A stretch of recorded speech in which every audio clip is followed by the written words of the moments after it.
Good morning and welcome. I'm glad that everybody's got a seat. And this day is all about women championing women for worth and wellness. Before I begin, it's like Thanksgiving dinner. You've got to say your thank yous, and I really want to thank a lot. First is to thank the speakers. The speakers that you'll hear today, each one of them, we could have done a whole weekend event with them. They're really incredible. 2 came from Ottawa, 1 from St. Catharines, and you know what the weather was like. So, not the easiest to get here. So thank you so much for coming. I also want to thank 2 very special friends who, as I was building this whole event, were at my side. One is Beth, who's a friend of 55 years, just had her knee operated on. So needless to say, she's not here. The other one is Ursula Matier, who doesn't want any attention, but she's been just fabulous. She was running after people in the grocery store saying, have you heard about this event? Have you heard about this? Now, if that isn't a friend, I don't know what a good friend is. Sam, who at the 11th hour whipped up the website, Women, Worth and Wellness, so if you want all the info, go there. Linda from Riverside Graphics in Clarksburg, she's the one that put the program together, and hopefully everybody has a program. And Atoka House. I came here for the Georgian Triangle Humane Society AGM. That's how I knew about this facility. And, consider it, because working with this group is amazing. And of course, especially welcome to each of you for coming and enjoying all that we have to offer today. The Women, Worth and Wellness program, I started 25 years ago when I was in my 40s. Unfortunately, I'm not in my 40s anymore. But it was when I started out as a wealth advisor. And really, as a wealth advisor, what you're focused on is giving your clients a return on life. Most people want to focus on the return on their portfolio, but your job as a wealth advisor is to make sure that you're protected in the event of all sorts of awful things happening and in the event of great things happening. So that's when I thought, oh my goodness, these people are spending way too much time focused on money only, because if you don't have your health, really, what do you have? So that's where this whole plan came from, and it was for my clients. And as I had my business with my clients, I would do different events and bring in not-for-profit groups. So we know that heart disease is the leading cause of death for women. Most people think it's breast cancer. So I would have a special guest speaker talking about heart disease, and then introducing the whole concept of charitable giving. So the whole essence of the program is self-worth. How great do you feel about yourself? What makes you feel fabulous? And you know how awful you feel if you don't feel well. So we have to start with health, which is one of the reasons why we're profiling 5 health organizations today. And really, people say, well, why do you have the Humane Society? Well, I think for most people who have a pet, or know people who have a pet, they're probably at the front of the line, because they keep you healthy because you have to walk them. It keeps you from being lonely because you have to talk to them. And they really are amazing. We adopted Rex, the wonder dog, from the Humane Society, and we couldn't be happier. You look at this thing and he goes, why is he doing that? And then the more you get to know him, it's like, oh my God, we really lucked in. This is a fabulous dog. So that's why the Humane Society is here. I think women championing other women for their worth and wellness. One of the premises as well of this whole day is givers gain. So people who give more than they take, it's good for your health. There was a fellow professor at University of Rochester who wrote a book called Gross National Happiness, and he looked at people who had done all sorts of different things. He found out that people who are the happiest are the ones who are continually giving. So that's really my premise for today. Very briefly, I hope everybody has a program. The agenda is going to be action-packed. In between our 10:30 or 11 and 11 panel, we only get to stand up. So if you want a quick trip to the washroom, you know where it is, and grab some more food. You see what my logo is, and when I worked with my clients previously, when you have your critical illness, when you have your disability insurance, when you have your life insurance, and you have your portfolio, and you have your education, when you have all of those things in order, My goal with my clients was they go, and yes, you know, you drive out and it's like, hit me. I don't care. I've got coverage. I'm good. So this morning we're going to start with Claire Beckton, and I will let Jill Proud introduce her. And then we will have Teresa Marquez from the Rito Hall Foundation, which is fabulous. I initially had invited David Johnson about 18 months ago, but of course he was busy with Election Canada. And Teresa is fabulous. She's amazing. And then we'll have the panel. And the panel will need to pull up their chairs. So when everybody stands out, be careful. You may not have a chair when you try to sit back down again. Anyway, any questions? Everybody knows where the washrooms are? Most important for women. Coffee's there and some food in there.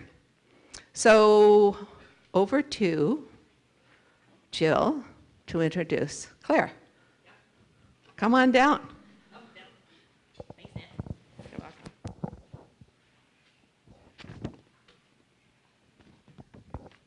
So Claire and I had a chance to meet this morning, and I think for about 25 minutes, we didn't see anybody else in the room.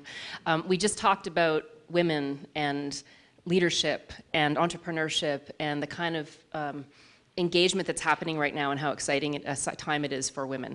So I'm very excited to be introducing Claire and to get to know her better. We have lots of connections through Women Presidents Organization. So I'm the chapter chair for our local organization, our local chapter. It's a group of amazing women, some in the room. Tara Hunt is here, doing amazing things in their businesses. And so I have an opportunity to work with them on a monthly basis to solve amazing business issues, support each other, and really lift each other up. So Claire does a lot of this in many different places. So her bio is really about 2.5 pages. We're not going to do that today. What I will say is currently she is the executive in residence for the Center for Research and Education on Women and Work at Carleton University. She is an author of Own It, Your Success, Your Future, Your Life, and The Media and the Law in Canada, many other articles. Former professor of law, senior executive in the Canadian government. She's the founder of Center for Women in Politics and Public Leadership. She is co-author of A Force to Reckon With, Women Entrepreneurs and Risk, and Everywhere, Everyday Innovating, Women Entrepreneurship and Innovation. She's sought after speaker, mentor, coach, facilitator. She is all over the world, all of the time. She also led the development of the facilities in the Advancing Women in Leadership program at Carleton. And she's a recipient of the Fulbright Scholarship and Litauer Fellowship studying at Harvard Kennedy School of Government from 2004 to 2005. She's been recognized twice with Women Executive Network in Canada as the 100 Most Powerful Women, along with recognition of Women in Influence, WPN, for her leadership. She serves on many different boards as her give back. I think she probably does her give back professionally in mentoring as well. At the Harvard Business Leadership Board, the chair of Governance Committee, the founding member of Women in Philanthropy at the Queensway Carleton Hospital, served on the Queensway Carleton Hospital Board, and a member of UNICEF's 25th team. So without further ado, I give you Claire Beckton.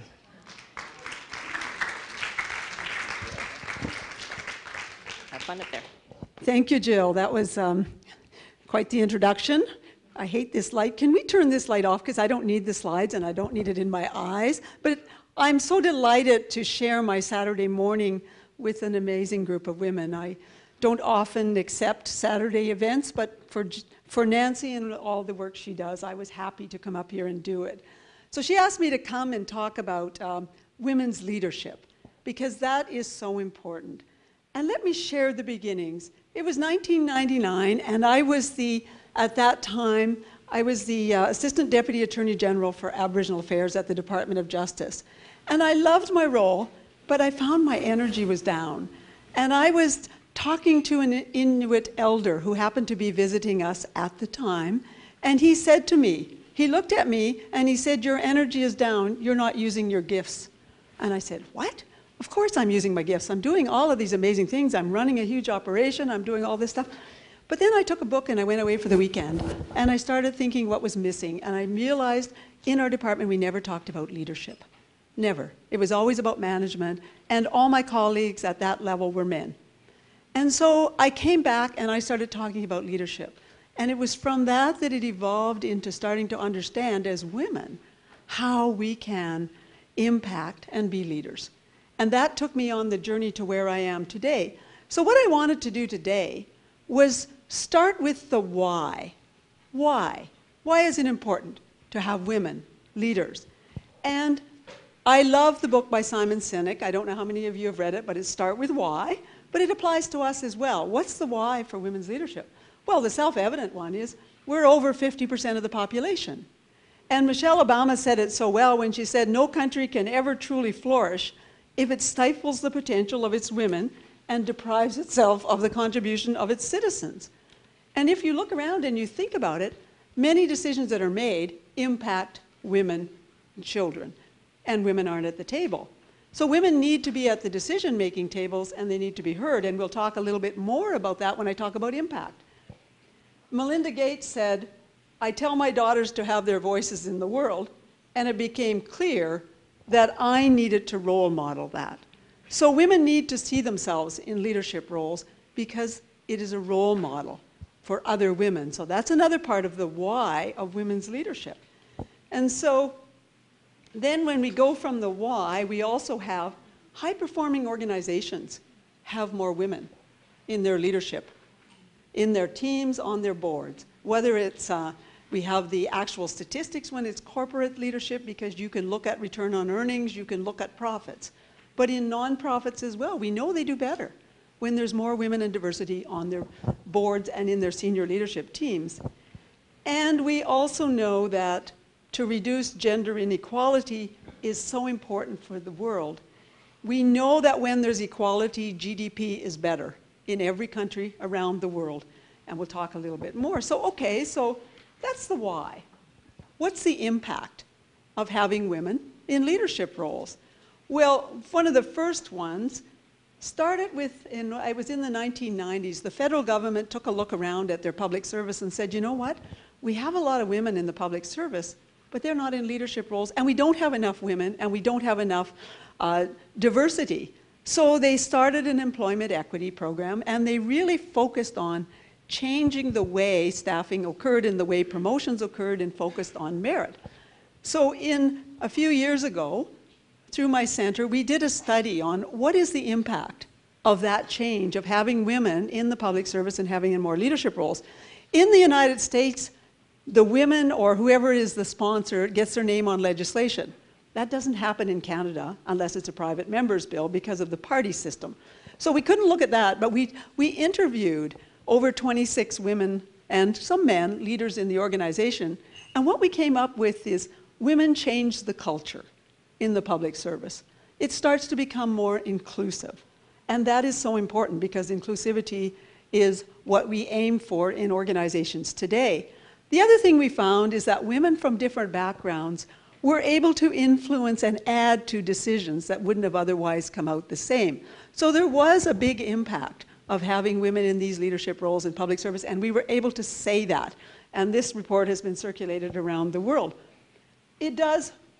The impact is we are providing role models for the women coming up. And it's really interesting. I was doing a workshop not too long ago for one of the organizations in Ottawa, and the women were saying, these men don't do anything, you know, they go out for coffee break, they're always talking, they're in there at lunch talking. And we said to them, do you realize what's happening while you're sitting, your head down on your desk? You're missing out on the networking, and you are providing a bad role model for all the women that are working as part of your team. And they went, oh my God. Yes, because they see us head down, working hard, but you're not getting the promotions. Those men are getting them because they're out there networking. So we need to lift our heads and look around and be that role model for women. A really important part of the impact of women's leadership is ensuring that all perspectives are on the table, right? We get better decision making. And we can give a couple of examples. There was a woman transportation minister here in Ontario, and I said to her, I was at a retreat in Niagara on the Lake, and I said to her, how do you see yourself in that role compared to the average guy in that role? And she said, well, the men tend to look at transportation as the system of transportation, right? The vehicles like the LRT, which we are having a disastrous time with in Ottawa right now, you know, and looking at that. But she said, I look at it in terms of community. How does it connect the community? How do we get people to work? How does it create the neighborhoods by having those transportation? And I said, yes. Without you there and without them, we wouldn't have the same kind of decisions. And that was really obvious when in Sweden, they did a gender study of clearing snow, of all things. And you know what they discovered? Normally they would clear the highways first, then the major roads, and then they would finally, at the very end, get around to sidewalks. Well, they reversed that completely because they said, what we really need to know is that the sidewalks are so important for getting people to the bus stop, getting kids to school, and it's often women getting the kids to school, using the sidewalks. So we clear those, we clear the secondary roads, we clear the highways last, because that's... And so without the women around the table to insist on that gender impact study, it wouldn't have happened. And if you look, there was a discussion this morning and Nancy raised health. Well, health outcomes. We know that when it was only men, look at drug trials. Who were all the people that were part of the drug trials? It was men.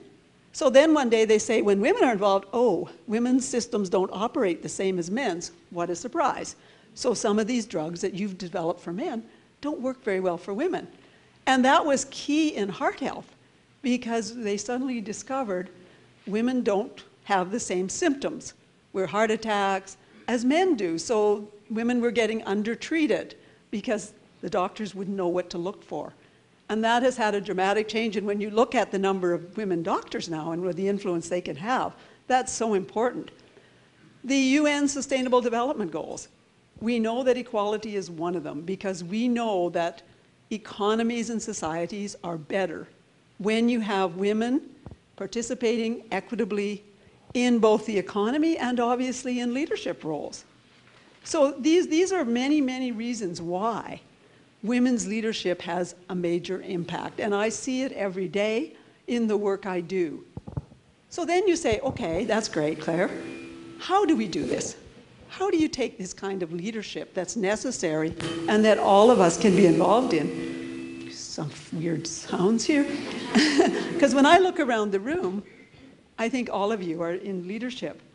And what I often hear from women is, well, I can't lead, I don't have a role, I don't really have a formal role. And I say, you don't need a formal role to be a leader. You can lead from wherever you are, right? Some of the most powerful people are leading without a role. And one of the most obviously highly profile, not a woman, but we'll get to some of that, was Nelson Mandela, who led from his prison. He didn't have a role, he was a prisoner at that point. But he was a powerful leader. So you can lead from anywhere. And we have that now in the example of some of the young women leaders we're seeing out there. Malala Yousafzai, look at her. What was her platform? She got shot in the head. She could have just simply ducked and went into hiding and never did anything. She has used that as a powerful place to have that leadership in the world. Greta Thunberg, I mean, look at her. She's so young and she's out there on sustainability and climate change. And also when you gave Emma Watson a chance to show up at the UN, she spoke powerfully and passionately. So these young women are also providing reverse role models for all of us as leaders that you don't need to be in a place of a position. But you can look around your community, see what platforms and opportunities you have to demonstrate that kind of leadership. And you look at some of the women like Meghan Markle, who's been under attack, Princess Diana, they all use their platform very effectively, because when you have a platform, however it is, you can use that effectively, and they've been using it. And I was so glad to see, I think it was yesterday or the day before, the women parliamentarians in Britain stood up and said, stop this abuse of Meghan Markle, which is what we need to see, women leaders supporting other women leaders. Awful. You can also lead from a position, and a number of you have positions. But it isn't easy, is it? It takes courage to be a woman leader, particularly in today's culture around social media, because I don't know how many of you have been following what has been happening to Catherine McKenna, who's been the Minister of the Environment. First of all, a controversial subject, obviously climate change. Shouldn't be, but it is. And she's had a number of attacks on social media, and then just last week, she had on her campaign office, her face was painted with a nasty word. It was a misogynist word. And I was asked to go on CTV Morning Live and talk about this. So I said yes, of course, because women need to have a voice, right? And we need to be out there and using our voice. And Sherry Graydon, who has been an advocate for this. She always says, you have it as an opportunity. When you're asked to speak, speak. Don't say the guy over there is better qualified, get up and speak. So I did, and I explained that we need to be really working to make sure that women's voices are heard and not squashed, and I think every one of you can play a role. So it's fighting back against voices that try to silence women and you as leaders. And then as businesswomen and business owners, and I work a lot with entrepreneurs now, we often forget to remember that we're leaders first and foremost. We're leaders in our community, and women business owners are also leading in sustainability. Because from our research and from our studies, we know that women entrepreneurs want their businesses to be sustainable. And so they have been, working on sustainability, and I do training for them saying, remember, first and foremost, you're a leader. So then I'll bring it back to today and what this is all about. Why women's leadership for philanthropy? We know why it's so important in other parts of the world. We know why it is for others. So why should we be surprised that it's important for philanthropy? And if you think about it, over the centuries, men have used money, philanthropy to influence outcomes, right? You look at some of the big ones like Ted Turner, who gave $1 billion, I think, to the United Nations for sustainability, Rockefellers, all the Fords, you know all of these famous names. The Bill Gates Foundation has been more effective, and obviously it's more influence around women's outcomes as well because of Melinda Gates and her active role in that foundation. And these outcomes, when men are leading in philanthropy and basically dictating where their money goes, doesn't always serve women. They forget that women are there. And it allows male voices to have an impact on policy and decisions, and women are absent from that. So they're using their money for purpose and power. And women now, as you know, are making wealth. And you can use it for impact. Shirley Greenberg, who's one of the well-known philanthropists in our town, uses her money for impact. She started the Women's Health Center through a donation. She put $1 million into women's mental health at the Royal Ottawa Hospital, and she put $1 million into the Queensway Carleton Hospital near me for breast health. And so she has used her money deliberately to create impact which will benefit women and the things that women consider important. And influence is important, and every one of you can create that kind of influence. I used to think that you had to be uber wealthy to be a philanthropist and to donate. And then I realized one day, that's not the case at all. By being very conscious of where I donate my money and my time, I can have influence. And I realized it when I was chair of the board of the Queensway Carleton Hospital, because I used my position and my platform to change their thinking around how they dealt with women patients, to bring more women on the board of the hospital so it was 50%, and to help the women doctors start seeing themselves as leaders and how they could have a voice in that hospital, because while there's more women studying medicine now, it's still the men in the senior leadership roles. And then I also became part of the 25th team for UNICEF, which was focused on women and on maternal and newborn health, and picked very conscious impact countries that were willing to work with it. And I ended up going to the Amazon to see how some of our donations were being used. And one of those ones that was so important was to bring together midwives from the traditional and the new way of doing things so that they could learn together and get better outcomes for all these women. I mean, we had to fly up to a city, take boats and walk to get to some of these remote villages, but it was a pretty amazing experience to see the impact of your dollars. And then at the end of it, I also was asked at the Queensway Carleton Hospital to become part of their new Women in Philanthropy program.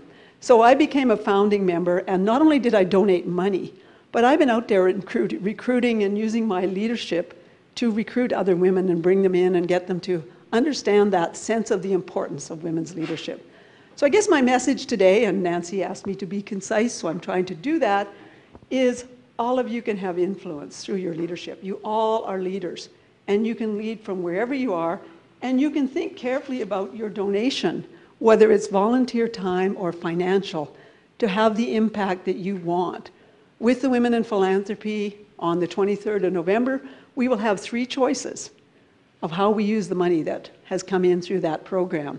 And 2 of the 3 are for women's health. So you can be sure I'll be putting mine towards women's health in this selection.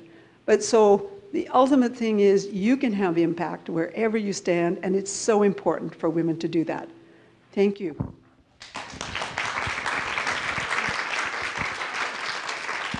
Well done. Thank you so much. And again, we could have a whole weekend with Claire because you know her experiences are vast, but the message is, and I think it's on page, let me see, 1, 2, 4 in your booklet, it talks that by 2026, women are going to be controlling all the wealth. So things are going to swing over. And my challenge is when that happens, that's a huge opportunity for you to think about transformational philanthropy. And the transformational philanthropy is, in addition to the $100 a month or, you know, charitable giving when you choose to give, it's a whole significant plan. And you don't have to die to give. It isn't like, you know, it can be part of your legacy, but you don't have to die to give. There was another thank you, well, actually 2 other thank yous. One is Ron from Nicola Wealth, who is the exclusive sponsor today. And how I met Ron and Nicola Wealth was I was nominated for a community award for philanthropy and community service through the Wealth Professional Awards. And in looking at who had won it the previous year, it was his founder, John Nicola, in Vancouver, again in 1994, so 25 years ago. So they're gradually expanding east. And I said, they have an office in Kelowna. I said, you definitely should come to Southern Georgian Bay. It is a cornucopia, not just because it's so beautiful, but because the people are amazing. So always be selling. I convinced him to come, so that's why he's here today. We actually have 2 token males. The other person that I want to thank is Debbie Kuzaf, who came to an event that I did similar to this in Toronto at Verity, and it was on mind, body, spirit. And again, it was a great day. We just bumped into her. I just bumped into her recently. Knew her from Toronto Ladies Golf Course. My good friend Ursula, of course, took me to her house for the jewelry sale. I said I have to have it. It looks like my logo. So, well, at the end of this, I'll send you all an email, and Debbie will have your emails. She'll get in touch with you and let you know she still has some great stuff. And if you don't want to be bothered, just click delete, and on you go. Okay, so Teresa Marquez is from the Rito Hall Foundation, and Pat Wright is going to introduce her. There she is, right there. And I know Pat from the Beaver Valley Probus Club, and what I've tried to do, again, is women championing women, is to make sure people are connecting. And Jill and Claire, it was great that they connected. Pat is somebody who I've known at Beaver Valley Probus. They wanted me to go on the board. I said, okay, you come and do something. So it's reciprocal. So over to you. Well, thank you, Nancy. And I was very pleased to be asked to introduce Therese. As for those of you who know me, I'm a retired fundraising executive with over 25 years experience in the not-for-profit, both nationally and internationally. And it's exciting to hear about the work that you're doing in Ottawa. That was really exciting. But it was nice to have a quick conversation with Therese this morning. She was trained, one of her big mentors was a great friend of mine, and they're an amazing leader in the philanthropy field. Well, Therese, she's an accomplished charitable sector leader, senior executive with extensive experience leading development teams in healthcare. She was instrumental in the growth and development of the Rito Hall Foundation through strategic relationships and program development. Before she joined the Rito Hall Foundation, she worked at CAMH, an amazing institution with an amazing leader who trained her well. Also at York University and the Canadian Foundation for AIDS Research.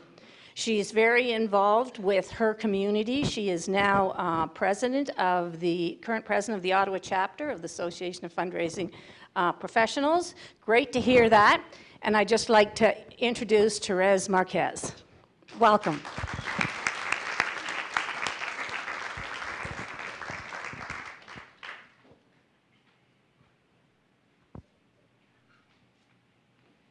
Thank you, Pat. Let me see here. Thanks so much. And I'm going to hold on to this. I unfortunately twisted my ankle pretty badly a couple of days ago wearing really fabulous but really impractical shoes for the Ottawa rain and inclement weather we've been having. So if you see me kind of keel over, I'm okay. I'm just kind of holding on.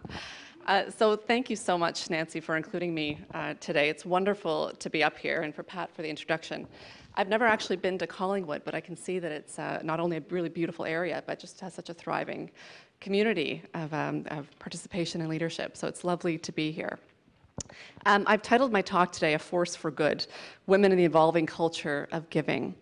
Really from climate change to the Me Too movement, from pay equity to equity in education, women and girls are clearly leading a global transformation that has the possibility of creating lasting change for generations to come. And as we'll discuss over the next 20 minutes or so, women have a leading role to play in our country's powerful and changing culture of giving. For those of you who don't know me, I found my home in the charitable sector about 20 years ago after pivoting from a career in academia, and I've been here ever since. About 4 years ago or so, I found myself helping to build the Rita Hall Foundation in Ottawa, which was founded by the Right Honourable David Johnston during his time as Governor General. It was really meant to be a flexible sort of institution, charitable institution, connected to the office of the Governor General, but fully independent, and a way to sort of celebrate Canadian excellence and to build pride in the country. I have the immense honor now of serving as the president and CEO while Mr. Johnston continues to serve as chair. We are again fully independent from the office of the GG, but we work in partnership with the office and with partners across the country. Our hope is to connect, honor, and inspire Canadians along a range of programming activities focused on nation building. Our focus is really on 4 areas for the country. Number 1, learning. So equity of learning opportunities as well as excellence of those opportunities, and the idea that excellence and equity should not be mutually exclusive in Canada. Number 2, leadership development. So working with established leaders like members of the Order of Canada, for instance, to give back, to engage in their communities regionally and nationally, and to serve as a platform for emerging leadership in the country. Number 3, fostering a stronger culture of innovation, including social innovation. And lastly, widening the circle of giving and volunteering. So the Rita Hall Foundation was really built on the belief that Canada is a nation where all Canadians can grow their talents to the maximum, a nation where all Canadians can succeed and contribute. But there's still much work to be done to fully achieve this vision. We serve to shine a light on Canadian excellence and really to create the conditions for more Canadians to succeed and to thrive. Our 4 pillars, again, related to innovation, learning, giving, and leadership, are clearly very much interconnected. But today I want to focus a bit more closely on giving and on leadership, and how women like you, through your talent and your leadership and your capacity, are having a significant impact on the fabric of our country. I'll refer to Melinda Gates as well. Earlier in October, she published an article about her latest philanthropic venture. Through her company, Pivotal Ventures, she's committing $1 billion over the next 10 years to fund innovative and diverse approaches to expanding women's power and influence globally. She started her article with an interesting and sort of alarming fact that I thought I'd share. In 2018, there were more men named James running Fortune 500 companies than there were women entirely. She goes on to say that, my reaction to facts like these is a complicated mix of outrage and optimism. I choose to see optimism in the example of Melinda Gates and others like her. It is, in fact, women like her and like yourselves who will drive the future of philanthropy, deciding which charities to fund and which causes to advance. And I find this wonderfully encouraging. To really fully appreciate how dramatically the face of philanthropy is changing and how best to respond to that shift, the original kind of academic in me recognizes that we need more hard data and reliable research specific to Canadian giving patterns.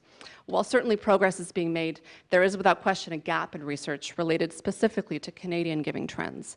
Institutions like Carleton University, with its Masters in Philanthropy and Nonprofit Leadership, are changing this. But a widespread study on the culture of giving had never been done until a couple of years ago when the Rita Hall Foundation, in partnership with an organization called Imagine Canada, combined to release a focused study. We think of it as kind of a landmark study that will have a long lifespan called 30 Years of Giving in Canada. Through it, we studied individual giving patterns from 1985 to 2014, drawing specifically on tax filer data and survey data. So what does the data tell us? What's happening? Well, again, I think it's a bit of a mixture of challenging as well as some interesting silver linings. On the one hand, donation rates are dropping across all age groups. The decline is particularly acute among younger Canadians. Donors aged 50 and over now account for 3/4 of all donations, while those 70 and older make up 30% of donations. So it's clear that the pool of older Canadians on whom the charitable and nonprofit sector depends for revenue growth is also shrinking, which means that charities and nonprofits are working with an ever-decreasing pool of aging, affluent donors. Overall, donations are up, but really it's only because those who are giving more. So given that the pool of donors is becoming smaller, it's not clear to us at the Rita Hall Foundation that the values that lead to giving, that inform giving, that encourage giving, are necessarily being passed on to the next generation. Compounding this situation, or maybe driving it, are fluctuating rates of trust in the NGO sector. Edelman's 2018 Trust Barometer revealed a surprising shift, with trust in NGOs declining by 9 points, and only half of the general population saying that they trust charities and NGOs. Rates did increase in 2019, but still only just over 50% of respondents in the mass population kind of category said that they trust the 4 key institutions in our society, including NGOs, business, government, and media. So the charitable sector is not unique in this. This is unfortunately, in many ways, in keeping with Canadians' overall declining trust in our institutions. It's not dissimilar to what we're seeing, again, in business, in political leadership, and in media. But it causes us at the Rita Hall Foundation to worry about what happens when you have a growing disinterest and distrust in our institutions, and what that means for the social fabric of our country. In our study, younger Canadians identified several barriers to giving. For example, younger Canadians, and when I say younger, I'm referring to really sort of 22 to 39, are more likely to say that they're just not being asked to give, and they don't know where to donate. More positively, they also express higher levels of trust that their gift, when they do give, will be used effectively and efficiently. All of that to say, it seems that younger Canadians are willing to give, but maybe aren't being effectively engaged. To me, this suggests not a problem with the sector's value proposition, but rather in our ability to adequately communicate the values of giving and the impact of the charitable sector in changing lives and in strengthening community. Most importantly to this conversation, and I think something you can all attest to, 30 Years of Giving in Canada charts the rising influence of women in philanthropy. Women have clearly steadily gained ground as a percentage of donors since 1985. This has been part due to increased workforce participation, as well as rising incomes. In 2014, 41% of all donors were women. Between 1985 and 2014, the value of donations claimed by women roughly tripled from $1.1 billion to $3.5 billion, while the value of donations claimed by men during that period doubled. So we're seeing steady growth and relatively fast growth. According to recent research conducted by BMO, women make up 1/3 of Canada's millionaires, up from 21% 3 years ago. And this is a remarkable climb in a relatively short period of time. And what's more, 40% of respondents said that they generated their own wealth compared to 1/3, and 1/3 managed their own investments. In 2016, Canadian women controlled 35% of all financial wealth. And as Nancy said, by 2026, we will be closing the gap and controlling most of the wealth in the country. Affluent Canadian women donate a higher proportion. Oh, let's pause.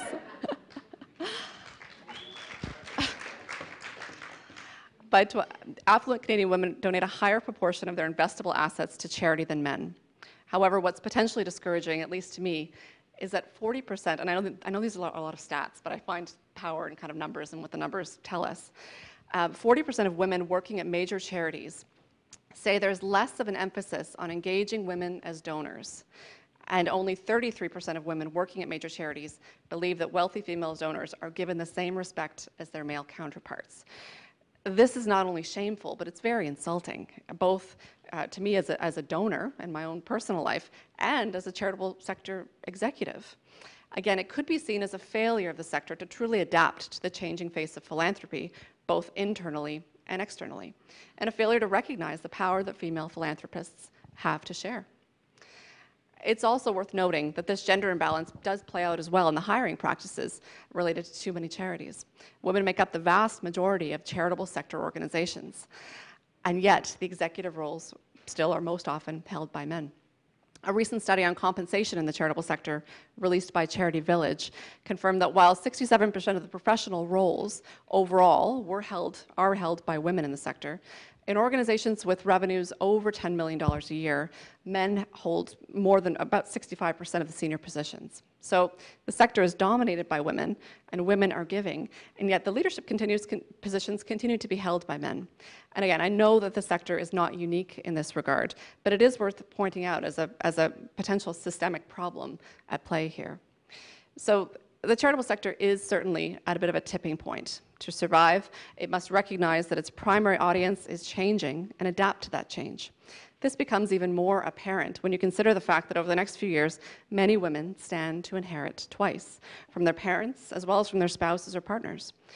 A recent article by Forbes indicated that women will inherit 70% of the $41 trillion in intergenerational wealth that's expected to change hands over the next 40 years. 70%.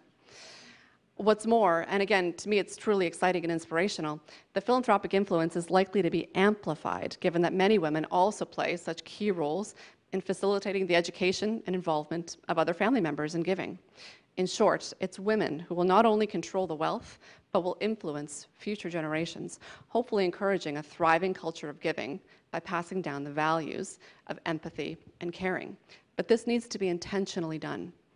I recently read a book by Jamil Zaki called The War for Kindness.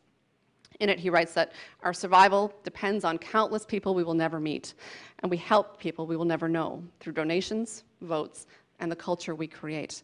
We can learn intimate details about the lives of people halfway around the world and respond with compassion. So advances in technology in many ways are making the world so much smaller.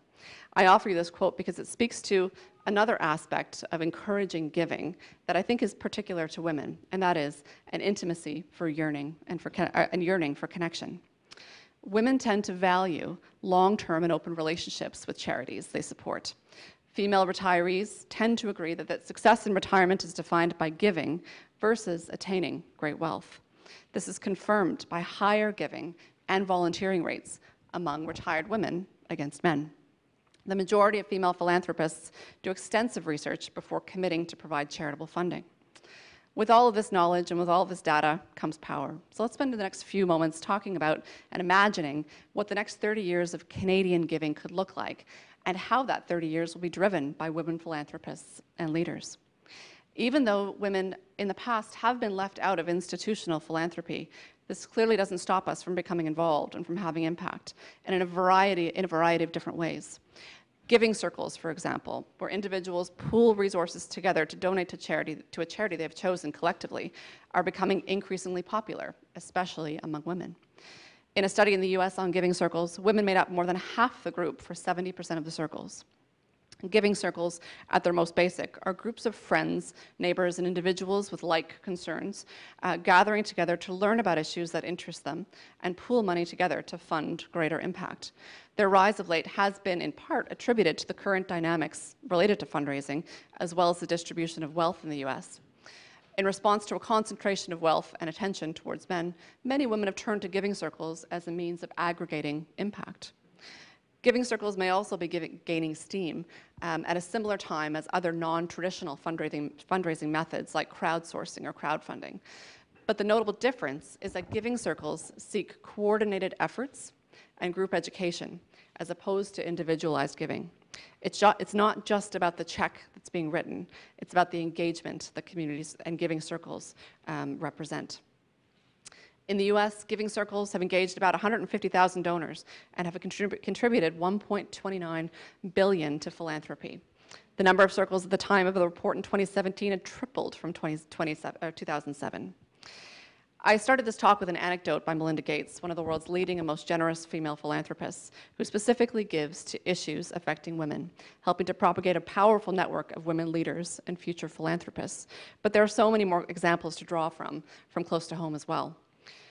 Personally, as a woman, as a mother, and a daughter who very much learned the values of giving from my own mother, I'm fascinated by the fact that it's women like us and in this room who will help to build a robust culture of giving in Canada and around the world.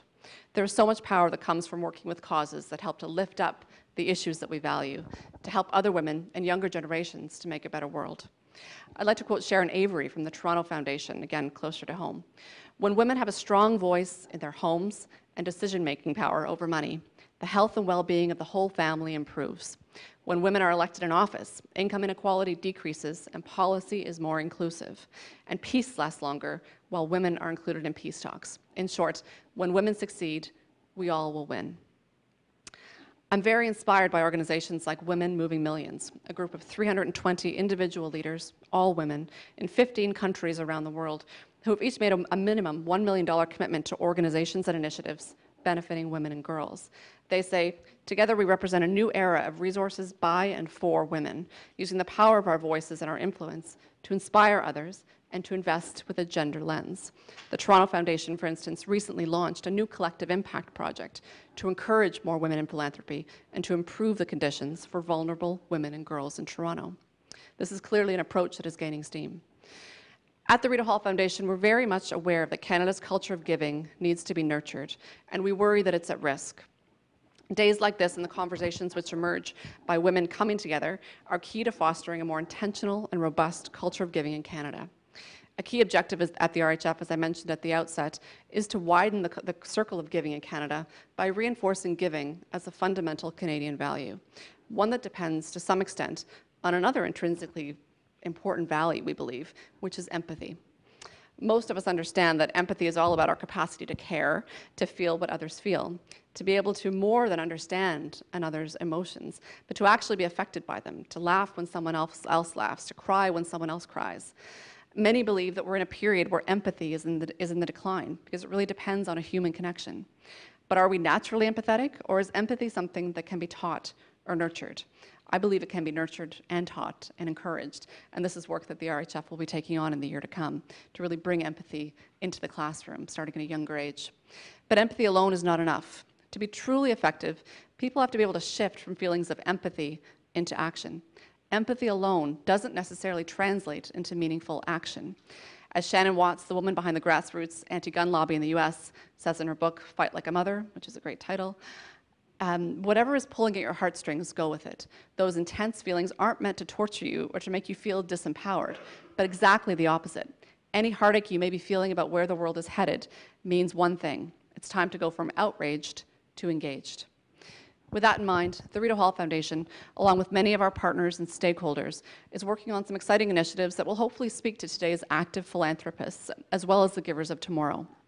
We're asking important questions about how giving and civic engagement go hand in hand, how the language we use with each other online and in debate affects us, affects our culture, and how we can together build a more positive, hopeful narrative for Canada.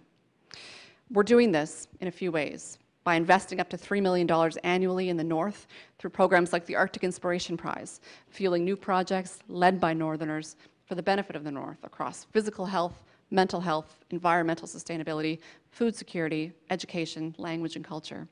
We're doing it through efforts to narrow the gaps in post-secondary education for students across Canada, so that where you come from does not predetermine where you land. We're working to ensure that all Canadian young people have the same access to education, be they in the North or South, rural or urban, Alberta or Newfoundland. We're doing it by shining a spotlight on Canada as a nation of innovators through programs like the Governor-General's Innovation Awards and Canadian Innovation Week. And we're doing it by celebrating giving and volunteerism in Canada through honours programs like the Sovereign's Medal for Volunteers, which truly celebrates the unsung heroes in our community. So my question to leave with you today is, how do we make giving second nature for people, especially young people and women like yourselves, and why should we? To me, giving and community building are core to the question of national cohesion in the country. We've just gone through probably the most divisive federal election in recent history, and there are clearly some serious cleavages across Canada. Who is thinking about Canada 100 years from now, beyond a 4-year election cycle and beyond partisan politics? I believe that you are, and that giving to strengthen causes and the issues you care about not only stands to benefit those particular issues, but can help better unite the country, to raise all boats, to build pride in Canada, and to create a deeper sense of community from empathy that becomes actionable. What is the legacy you want to leave? What is the impact that you want to have? And what are the values that you want to see come to life in your family, in your community, in your country? I truly believe that philanthropy holds the key to unlocking these questions, and I applaud you for taking the day to think more critically about what your role and what your leadership can do. So with that, I'll thank you for your leadership and your commitment. I'll thank you again for inviting me to be here today, and I'll wish you the best for what I know will be a very thought-provoking day ahead and a very full agenda. So thank you, Nancy, for having me. Am I pronouncing your name the wrong way?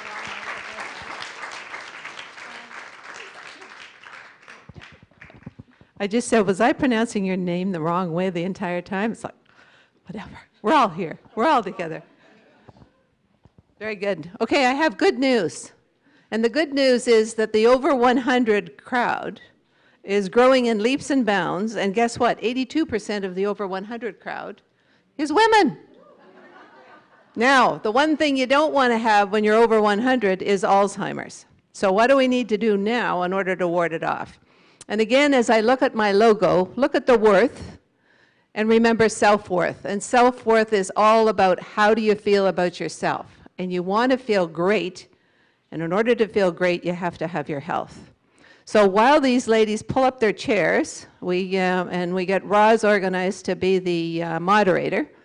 Roz is the chair of the Institute, which is brand new in southern Georgian Bay, probably about 18 months ago. And again, I wanted Roz to be familiar to you. It has a website, the Institute of Southern Georgian Bay, TISGB. And all sorts of things are going on. So again, to everybody's point about volunteering, it's a huge opportunity to get involved and make some great things happen in this cornucopia. So over to you, Roz. Thank you. Thanks, Nancy. What a remarkable couple of speeches so far. And I just had a thought that ran through my mind, and that was, you know, culture and power shifts are interesting times. And I'm sitting there because, you know, I was thinking about my husband, and I was thinking about my son, and I was thinking about partners and nephews, and wondering how are they going to be feeling through this culture and power shift. So I just put that out there. As we deepen our own empathy, I just think it's something for us to think about. So Nancy mentioned that I'm involved with the Institute of Southern Georgian Bay, and I was happy to hear Teresa and I know that Melanie will also be talking about innovation. We're going to be having a social innovation event on November 23rd here. There's propaganda on the little cocktail tables over there that you can pick up, and hopefully you'll get engaged in this kind of work and journey in Southern Georgian Bay. Teresa also mentioned the Toronto Foundation. I had the pleasure of working there for 12 years, recently retired, and moved into the cottage with my husband, a dream that many of us have thought about for a long time, and it's actually happening now. One of the things that I thought about with Teresa mentioning the Women's Trust Collective is the power of this collaboration. And I think collaboration is a word that all of these women know a lot about. And it is my great pleasure to be introducing them. I'll introduce all of them. We're going to be talking about health and wellness, well-being in the best sense of the word. And I know that Nancy's asked them to speak about their business, to speak about the role of philanthropy in that business, and the importance of it, and also the philanthropic opportunities that could be in the future, and what we all need to be thinking about in terms of lassoing the power that the speakers have been focusing on so far. So the first speaker is Jory Pritchard Kerr. She's the Executive Director of Collingwood General Marine Hospital. Foundation, thank you. And she's responsible for all aspects of the Foundation's programs. She's also a leader in the Association for Healthcare Philanthropy. And the hospital's really well known now for their innovations to further research and wellness. Welcome, Jory. Beside Jory is Trish Ron. And Trish is the interim executive director at the Hospice Georgian Triangle. Trish is a nurse with a passion for lifelong learning and palliative care, and an important contributor to healthcare in our region for 25 years. The Hospice Georgian Triangle ensures quality of life for individuals at every stage of a life-limiting illness. We welcome Trish. And beside Trish is Barbara. And Barbara is the president of the Meaford Hospital Foundation. She's traveled extensively through her teaching and sailing careers, and she devotes a lot of time to her community.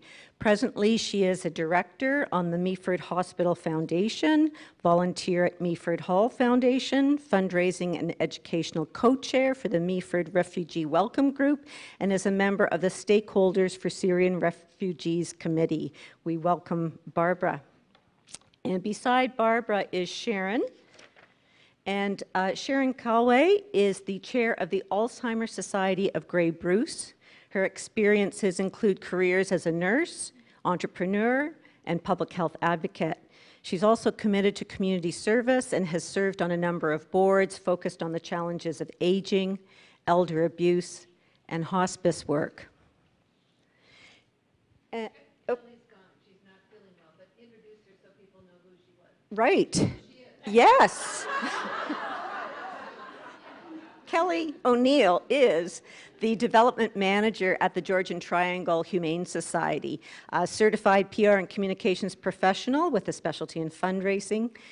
She's worked in a number of organizations at Blue Mountain Resort, Collingwood General Marine Hospital Foundation, and she works to promote initiatives to deliver innovative programs and compassionate services that enhance the lives of pets in need and the people that care for them. And I'm sure Nancy will be telling us a little bit more about that. But we're going to start with Jory, and Mike's over to you.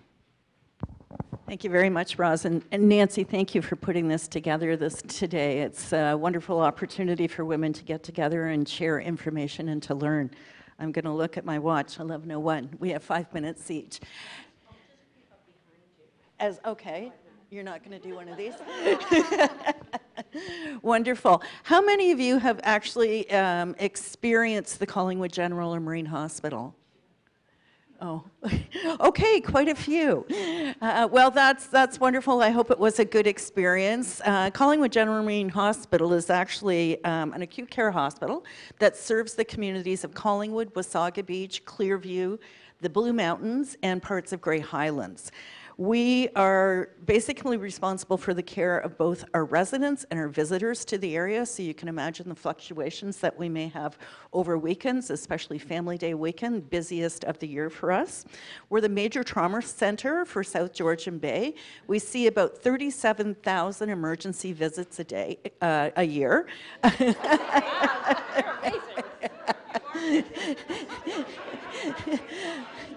Unfortunately, in a facility that was built to see about 15,000. So we have to be quite innovative in the way that we care for our patients. About 60% of our patients are actually true emergency patients, which is unusual for a community hospital. They're triaged in those very acute scores of 1, 2, and 3. And we consistently rank in the top 10 hospitals in the province for the shortest wait times. So thank you. We're quite proud of that. We're also an orthopedic center of excellence, and everyone says, well, that's because of the ski hill. Well, it's not just because of the ski hill. It's because we serve an aging population that wants to remain active and wants to continue to golf and ski and do whatever they're doing, hiking. And so as an orthopedic center, we provide full joint operations for people, including replacements of shoulders, hips, and knees. We do over 200 a year. And we actually have an excellent reputation for orthopedic trauma as well. So we're the lead surgical hospital for the North Simcoe Muskoka LHIN. We've been an accredited teaching hospital since 1988. How many of you knew we were a teaching hospital? No. A couple, okay. Yes, we actually are accredited by all 6 major medical schools in the province, and we specialize in teaching of rural medicine. It's different to learn in a rural environment than it is in a tertiary care center because the resources that you have in a rural hospital is different. Our physicians through, and I'll talk about this in a minute, but our Giving Circle program, which is kind of our incubator for innovative programs at the hospital, our physicians have actually put together an amazing simulation program that teaches skills for dealing with crisis in rural situations. You can send a physician down to Sunnybrook to learn how to resuscitate a cardiac patient after they've had a bad reaction to a CT dye, but those resources that you have at Sunnybrook are not the same resources you have in a rural setting. Our physicians are actually now reaching out and taking their show on the road across Ontario. We've had several teaching days where we've had physicians from across the province and also as far away as the United States to learn how to deliver rural medicine. We deliver over 550 babies a year. We have 4 female OBGYNs and a number of midwives that are also credentialed, so we're a family-centered birthing center. The one thing that is a challenge for us is that the hospital has been challenged for operational funding for about the last 20 years now, and so the only reliable source of funding for capital equipment, facility renovation, and new programs and services is philanthropic support through the foundation. Of the $2.5 million that will be spent on capital improvements at your hospital this year, only $176,000 of that comes from the Ministry of Health and Long-Term Care. Every other penny comes from the community. So a couple of things that you may not know, because I'm running out of time here. CGMH is accredited with exemplary standing. That's the highest ranking you can get from Accreditation Canada. We are the first hospital in Canada, and we believe in North America, to have fully automated self-disinfecting rooms. We have 5 of them. Some of the technology has been built into other hospitals, but none of it has been put all together in one place. And in fact, in July, the Ministry of Health sent a team from Children's Hospital up to visit with us to learn about what they can be doing in their new tower. And finally, as I said, we do have a really great crisis simulation program that helps teach our physicians how to respond to crisis in an effective manner. And I'm going to put a plug in now because I think we said we could do this. For our Women's Giving Circle, our Giving Circle information is over on the counter. I know a number of you here are already involved in our Giving Circle. It's unique because it is only for the hospital, but it's basically programs and services that are not in our capital program. And we've had some really innovative things come out of that. So thank you very much.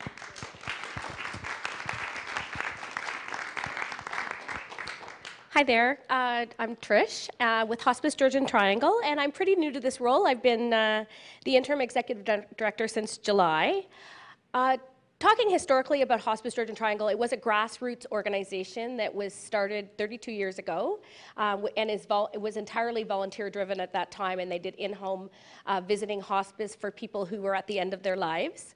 That program went on to expand, and they were hoping to provide respite to people in the area, and they made arrangements with CGMH to have a respite suite in their hospital, and there was 2 beds there, which was pretty innovative and a pretty good collective partnership, and that was the Susie Newton Hospice Suite, and that lived at the hospital for a little while.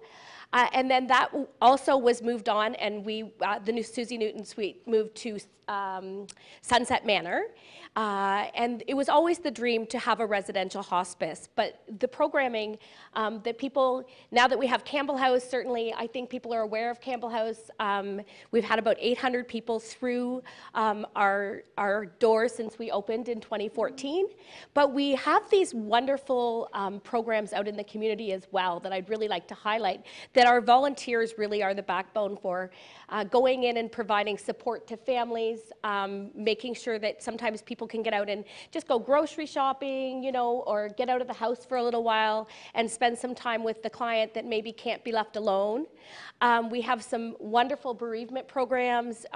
We have programs at the back of the house, which bring women together. We have just a group right now that is, there's 6 women that are coming together with a prognosis of, you know, probably in the last couple years, and they're coming together and have created their own support group. And that's sort of facilitated by our integrated care coordinator, Heather, and it's wonderful to see that group grow. And they were really specific. At first it was going to be a cancer support group, and then they really, again, because they're women, thought about it, and they were like, you know what, that's not fair. We want to support other women, and we want to make this open to anybody that's having this experience. So, you know, that's a little bit of the history, and we have all this wide variety of programming.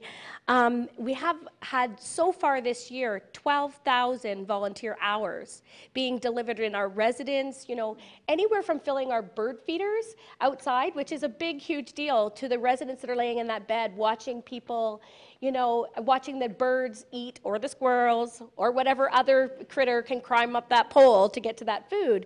And it's really important. That's really important work that people do every week.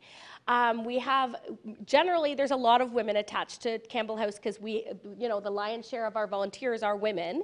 And, you know, they're cooking in the kitchen, they're out doing the, you know, they're helping with the hike. There's all sorts of opportunity for volunteerism.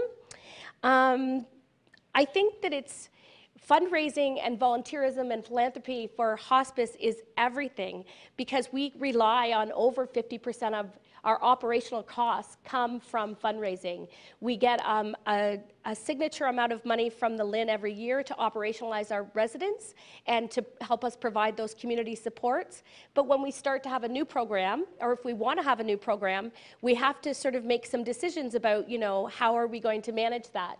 So this community has been incredible in helping to have the capital campaign and getting Campbell House built. We have 4 beds there that we're hoping are going to we're going to expand. That's been built by this community. And so it's because we rely on that every year just to get through, to keep our lights on, to keep food on the table, right? I don't know if you've never been in Campbell House, there's always lovely cookies and things baking in there. It's a really hard place to work if you're trying to manage your weight.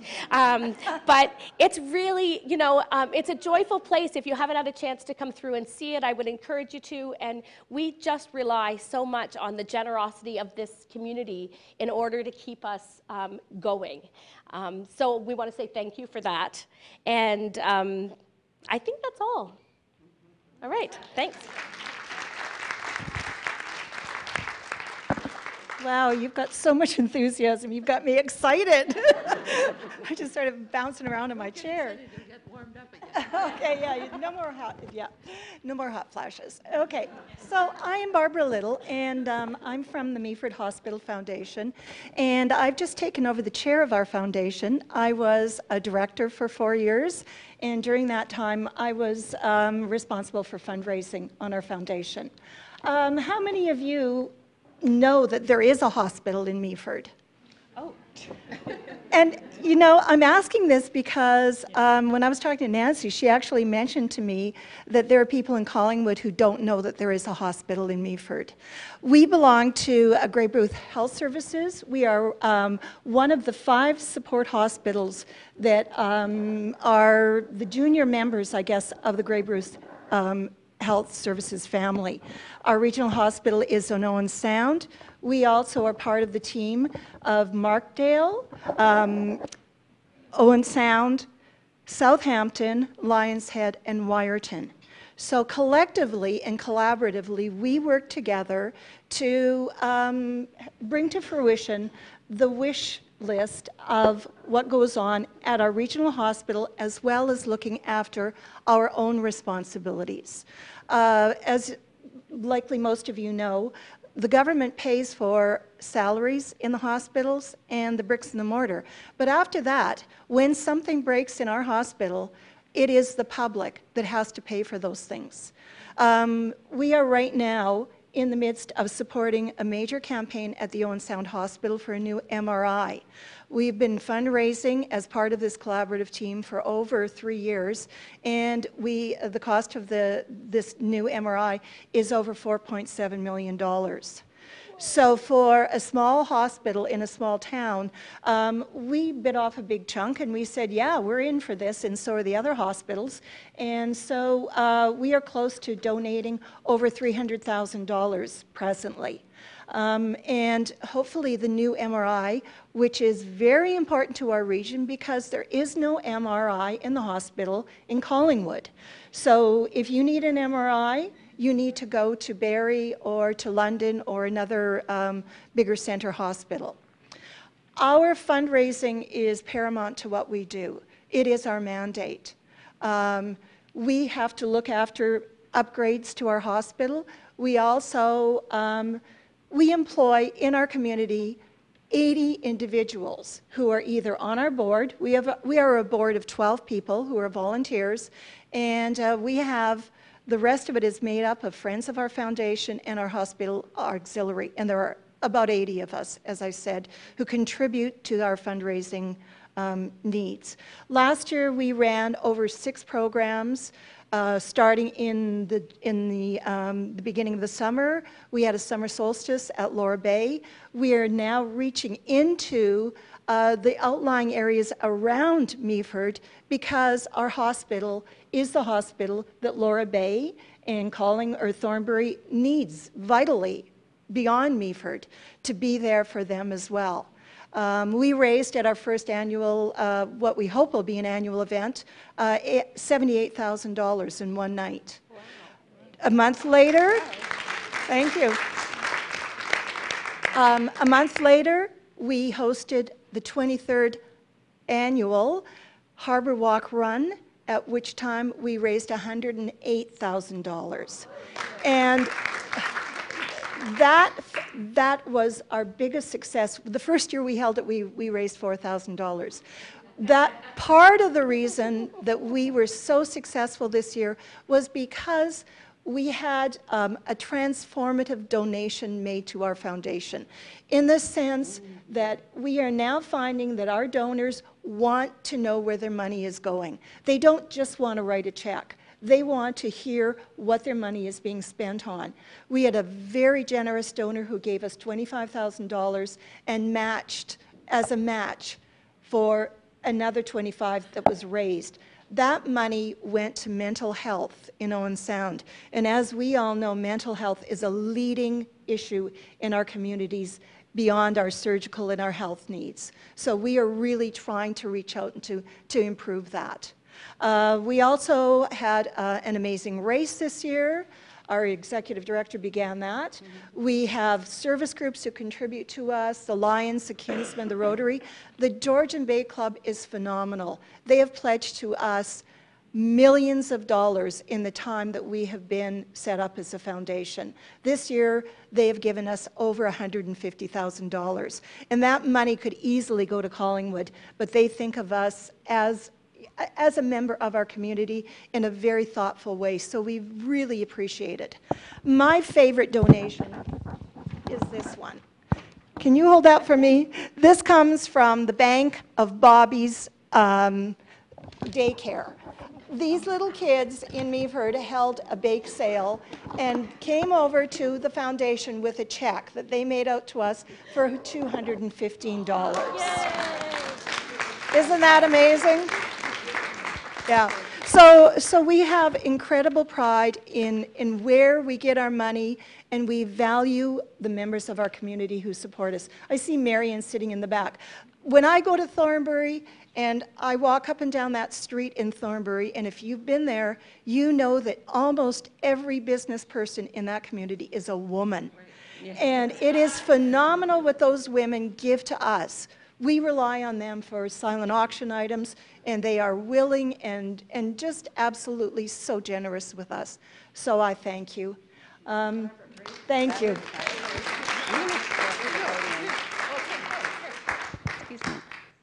That was fabulous, Barb, and thank you for having me on the panel. I'm just going to slip over here. I think I won't shake as much. I would like to thank you for having the Alzheimer's Society of Grey Bruce represented on this panel today. The Alzheimer's Society of Grey Bruce is a not-for-profit corporation and a registered charity with a volunteer board of directors. The Society is supported by individual and community sector donations and special events fundraising. At this time, we also receive funding from the Southwest Local Health Integration Network. As one of the 30 chapters in Ontario, we support persons with Alzheimer's disease and related disorders, and their caregivers, of course.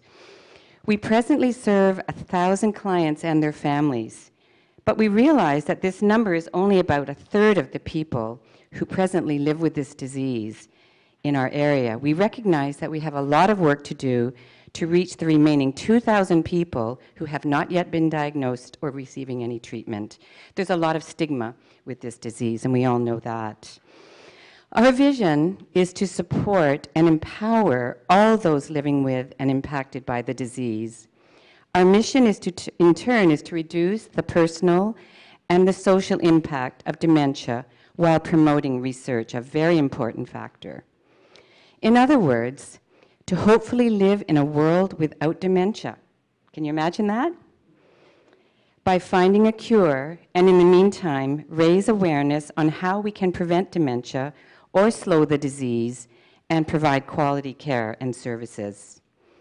I also wish to bring to your attention the fact that Grey Bruce has one of the highest numbers of seniors in the province. That doesn't surprise you, I know. Therefore, we are dealing with the rising tide of dementia in our healthcare system right now, while elsewhere they are planning to meet this need in 15 years or so. For all of us, this is indeed a call to action, to rally, to combat the growing public health crisis. We are all in this together. Our stats tell us that the disease is having an overwhelming impact on women, and we need to find out why the disease is disproportionately affecting women. Gender-based research is needed to figure this out. It is the triple threat: age, sex, and condition of having dementia. Our stats tell us that in Grey Bruce, 70% of our clients are women, and the burden of caregiving most often falls on their shoulders. Daughters and granddaughters are largely the ones who contact the Alzheimer's Society for help and support. Worldwide, women themselves are at the epicenter of the women's Alzheimer movement. Did anyone know there was one? Okay. It is started by Maria Shriver in the USA, and it's yearly they hold a very active, it's mainly brain health, to get us thinking about the prevention of dementia. And you can go on to, I think, womensdementia.org and learn more about it. She's pretty phenomenal. This year, our recipient of the Forget-Me-Not Award was given to a young daughter who treated and looked after her mother who had early onset disease. Like many other community supports, the Alzheimer's Society is only partially funded by the Ministry of Health. We are tremendously thankful for the $500,000 given this year from a variety of philanthropies. This allows us to keep our services free, to provide equitable programs, which is very important, and to hire more staff to provide the services. Without philanthropy, we would not be able to offer the 25+ exercise and active living programs. We have had several amazing successes and philanthropies. Indeed, the current building that we live in was a generous donation by a number of local philanthropies in 2001. Presently, we continue to grow our philanthropic endeavors. This includes our annual Walk for Memories, which we raised $100,000 this year, and for the first time had a very successful walk in Thornbury. What a generous community. We have also had great success with our coffee break. How many have hosted or been to a coffee break for the Alzheimer's Society? Great. And our Christmas donor letter campaign has been surprising too, and both of those have raised over $35,000.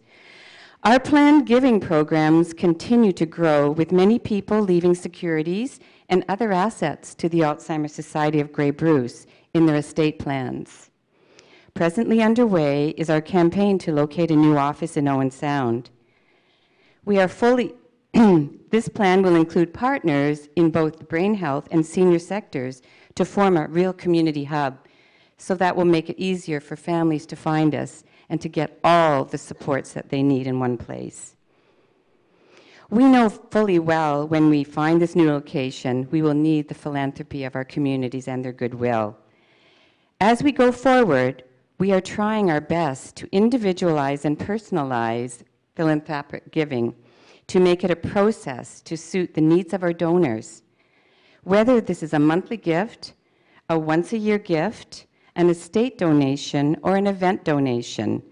With this approach, we are trying to help our donors give what they want, when they want.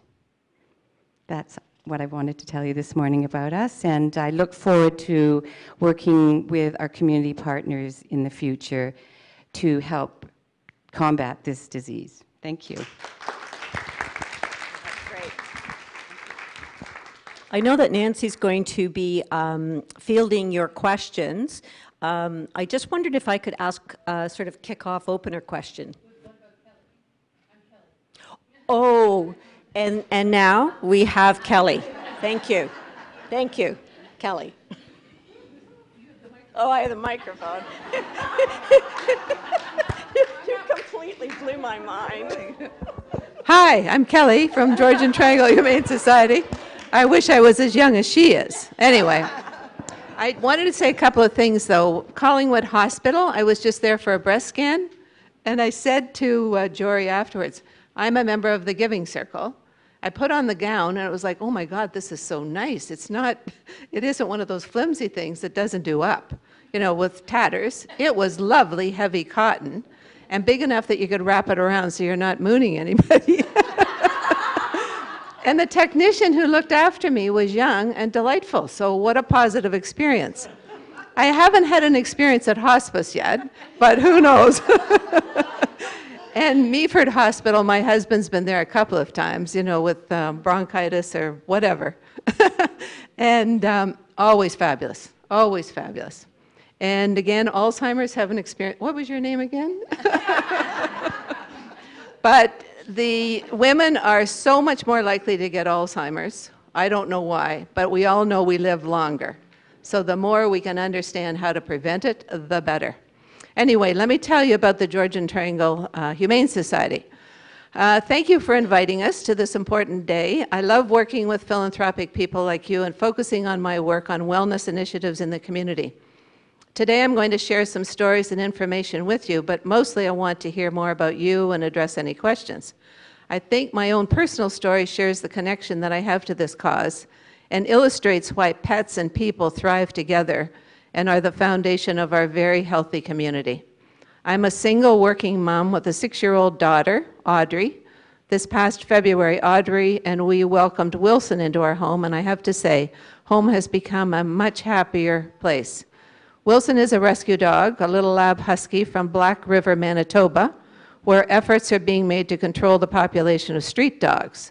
Through a partnership of dog rescue programs, arrangements were made for Wilson to be transferred with a small group of dogs to Collingwood from Black River, Manitoba. A dog had been on my radar for the past 4 years when I said goodbye to my black lab as a result of marriage separation. I had moved into a condo and shifted my focus to the time that I had to spend with my daughter outside of a very busy work schedule. One Thursday evening this February, after having met sweet Wilson, I inquired about taking him home to foster him for the weekend. The request was well received, and I set off for a mini adventure with him. We would go home, spend the weekend with Audrey to see how everyone made out. When Wilson arrived at home, he was greeted with the relentless affection of a 5-year-old dog lover. I watched Wilson and Audrey connect immediately over walks to the park, playtime in the afternoon, and snuggles at the end of the day. I also spent an afternoon with Wilson when Audrey went to her dad's and experienced the lonesome feeling that I wasn't by myself through that transition. I applied for adoption immediately. The past 9 with Wilson have been a happy reminder of how loving an animal can improve your wellness. Wilson has lovingly navigated living in a new home, and we can see that he is most appreciative of his warm bed, 2 square meals, and water from a bowl rather than a puddle. I listen through the wall at night when Audrey sneaks over to Wilson to tell him she loves him. Somehow home has become happier, and now I'm going to cry. Oh my goodness. Anyway, our organization sees approximately 1,300 animals that come to us every year. They come from the immediate area, and sometimes they will come from outlying communities when people reach out for help. We service the Georgian Triangle and beyond. These cats and dogs are either placed into foster care or housed at the Humane Society. They receive their spay-neuter surgery, vaccinations, microchips, parasite treatment, everything they need for a fresh and healthy start. Then they are placed on our website and in our facility where they are prepared, and the majority are ready for adoption. Actually, one of my Facebook posts that I look forward to is theirs each week when they show pictures of the pets that have been adopted and their owners, and really, the owners look like the pets. It's so much fun. It's so much fun to see them. The GTHS has been working very diligently over the last 12 months to increase the resources for people in our community. The Human Animal Bond Research Institute says that animals are universally embraced as an essential element to human wellness. We believe in celebrating the human-animal bond, and that by doing so, we are inspiring compassion within our community and ourselves. So 3 new programs: Pet Retention Program, that was launched in 2018, help owners with financial limitations with 2 strategies. They're facing a one-time medical emergency, and pet owners who are facing situations of domestic violence, temporary loss of housing, or potential incarceration. So it isn't just adopting pets, it's all those additional services which are a true enhancement. The hospital spay-neuter programs are how we affect pet overpopulation. We're proud to announce that in April we opened an animal hospital. Now that's a really big deal. Fully accredited with 5 rooms within our shelter. At this time, the hospital will only service shelter animals and community feral cats. However, it will really increase access to care for our animals and help get them in for routine surgeries in an efficient period of time. Since then, over 500 surgeries have been performed. Humane Education, last but not least, our Humane Ed program is growing with leaps and bounds. Our Humane Education teacher and her assistant are working tirelessly in our community to deliver humane education to classrooms and here in the shelter. Through her work, she impacted 1,300 youth in our community and measured an 18% growth in their social and emotional skill development. So certainly a connection to mental health and wellness. In short, we are finding that when youth are working with animals, they are helping to improve many of the character-building qualities that we want to see in youth these days. We're seeing youth that are more confident, empathetic, caring, compassionate, and overall more responsible human beings. So where does your funding go from this business? In the absence of government funding, of which there is none, total operating expenses were $1.147 million. Revenue came in at $1.220. They do an amazing, they've got lots of fun events all the time. We rely on fundraising in a major way. This is done through a variety of programs, including the Fur Ball Gala, which is terrific, a walkathon in September, National Cupcake Day, which comes up in February, I think, adopt-a-thons, and third-party events. Total fundraising in the past year generated $242,000. Donations received approximately $350. And corporate sponsorships, we've got a lot to go here, so I'll kind of shorten it up. For the love of animals and the people who care for them, a big dream came true for the Georgian Triangle Humane Society this year. Dedicated donor and volunteer Carolyn Williamson, maybe people know her, gifted the organization the opportunity to open an animal hospital in her very own shelter, and the board of directors approved a plan. The dream is certain to make an incredible difference to so many animals' lives, not to mention the people who love them and care for them. She started her role with the Humane Society in 2008 when she moved from the GTA.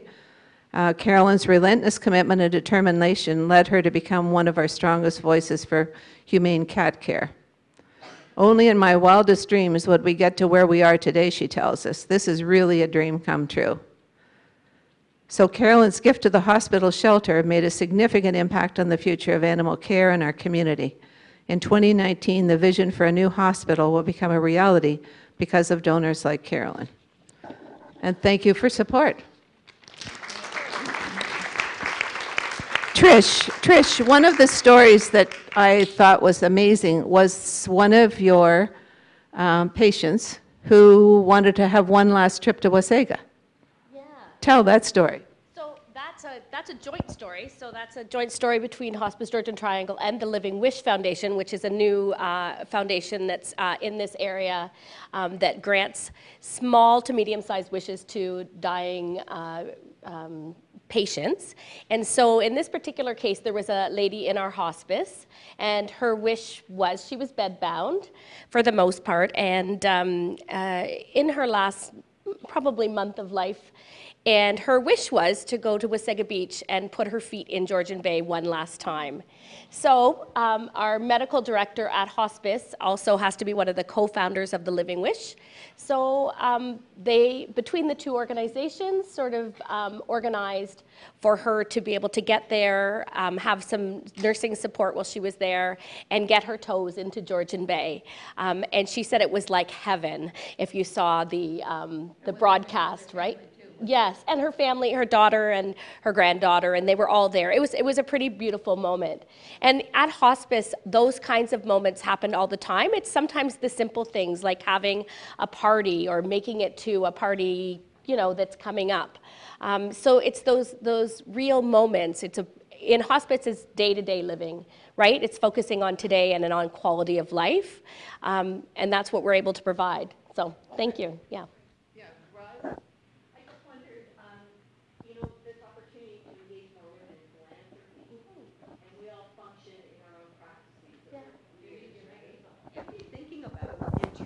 Of changing up your own style or your engagement practices to take advantage of this opportunity? Sure. Okay. I can actually talk to that a little bit.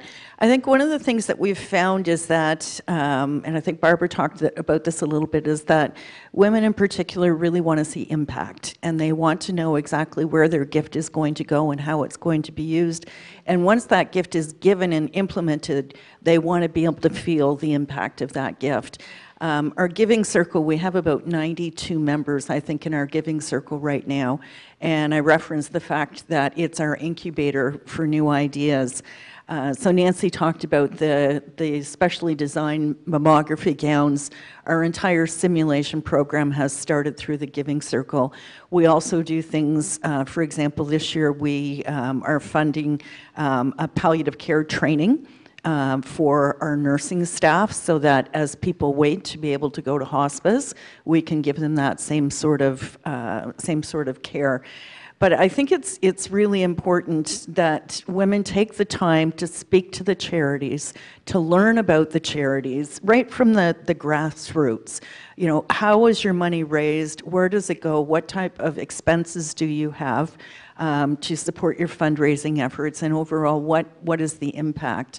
And the Giving Circle is just kind of one step in that. But the other thing I would say that I'm not sure if not just women, but men. My 90-year-old father, who thinks of himself as quite philanthropic, had no idea he could gift securities until I arranged that for him about a month or two ago. Not to us, unfortunately, not to us, but to Western.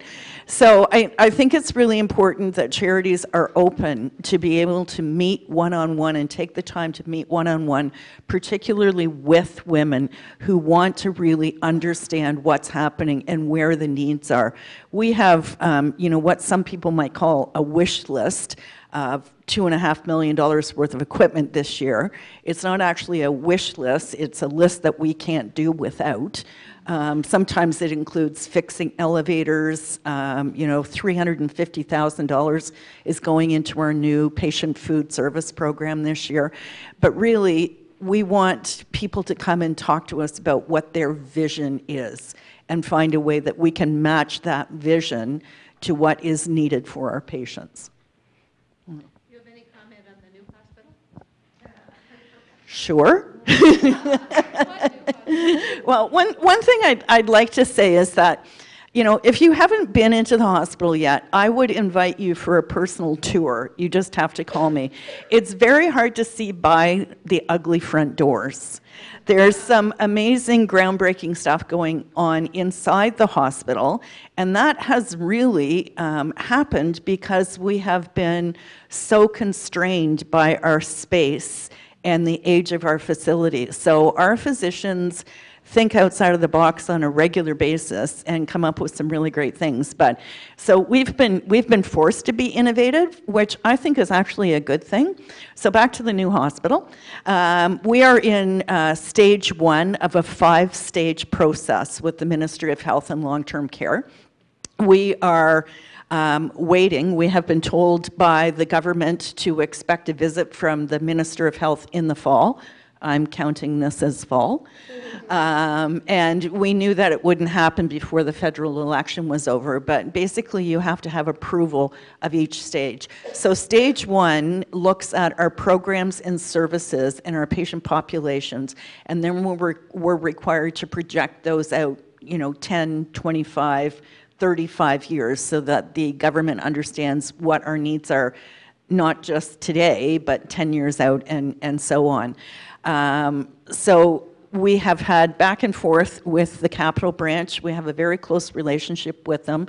And I really do want to give a shout out to Jim Wilson, our MPP. Jim, despite the fact that he is no longer in the government, has a lot of respect in the legislature and has been extremely helpful to us. And I think Trish would probably also say that. So we've had a very close relationship. Our last meeting with the Capital Branch in August, there were no other questions on our submission, and so now it's a waiting game. Stage 2 will take that report and it will make it a little bit more in depth, so we'll look at staffing impacts on the programs that we're looking at. It will look at what the actual department adjacencies will be within the building, and just kind of formulate a little bit more what an operating budget might be. Then we'll go into stage 3, which is kind of looking at block schematics. We are working with the donor who will be donating 30 acres of land immediately east of Georgian College on the Poplar Side Road. We have some zoning issues with that, but we're working with the municipality and with the county to get through that. So we're probably still 8 years out. We say 8 years to under construction. Will we be at the beginning of construction, the middle, or the end? We're not sure. But we know that this is going to happen because we have a really supportive community. But in the meantime, you will not be seeing a big capital campaign out in the public for probably about 2 years. We still have a commitment to the hospital to raise the money to keep us, functioning in the current building. I don't know if there's any other questions on that.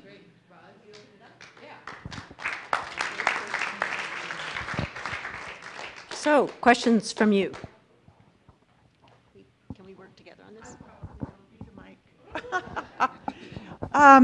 I'm interested in the process for participating on a hospital board, and also, is it particular skills you're looking for in a participant, and do the skills change based on the needs of the board?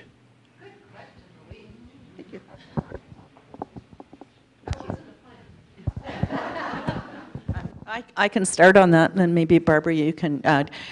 Yes, in Collingwood, we do have a skills-based board. I can tell you that you should be seeing an announcement coming out in the local media, and if you get our e-newsletter, it will be in there too.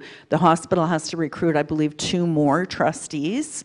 I don't know what the skill requirements are for those trustees right now. I haven't really been up to date on that, but they put a call out to the community, and then people send in their resumes. There's an interview process, and then the board selects the candidate that best fits the skills mix there.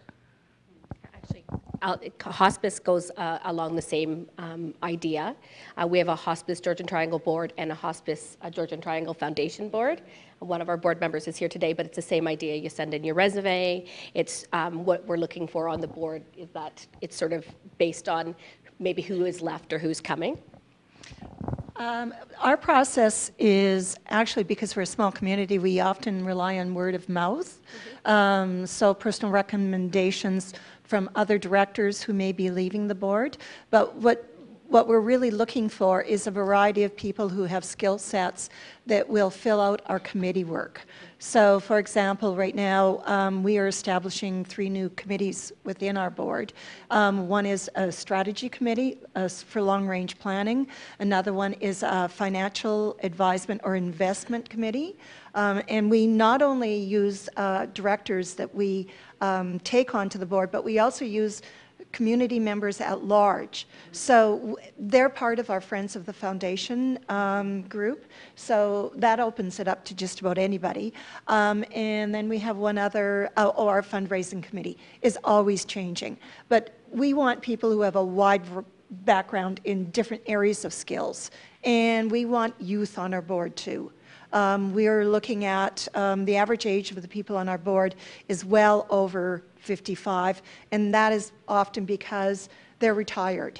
And so they have more flexibility in their timing. But we do have needs for younger people and for more women. And I'd like to say that before I became the chair of the board, there was another woman who was the chair. So we're really having a lot of success with women coming onto our board and taking leadership roles. I would just like to say we have a skill-based board. It's very progressive, and we do a lot of our work in our committees, like the Fundraising and Development Committee. And it also needs to be said that when we move forward with this disease, we need to have those persons with the lived experience on our boards represented so that we can really understand what they're going through and what their needs are. We have a dementia-friendly advisory group in Meaford right now that came through working with the mayor. And on that committee, not at our board level, but at that committee, we do have 3 people with the disease or their partners. And we meet in a home, we meet in a very friendly environment, but they're really informing the work that we need to do.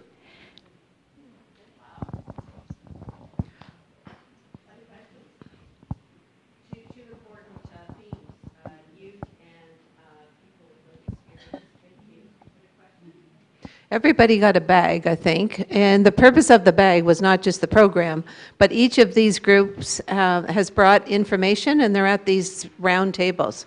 So climb over the chairs and feel free to pick up some brochures so you have some more info. Yes, go for it. And because we're here, we're fundraising. So we have right now our Catch the Ace lotteries going on, and we have a prize that is up to $67,000. That'll be our draw this week for Catch the Ace. I have tickets over there if you're interested. $5. Yeah, thank you. Get your money belt on. Oh, okay, were there any questions of our speakers earlier? Oh, sorry. Oh, there is a question over there?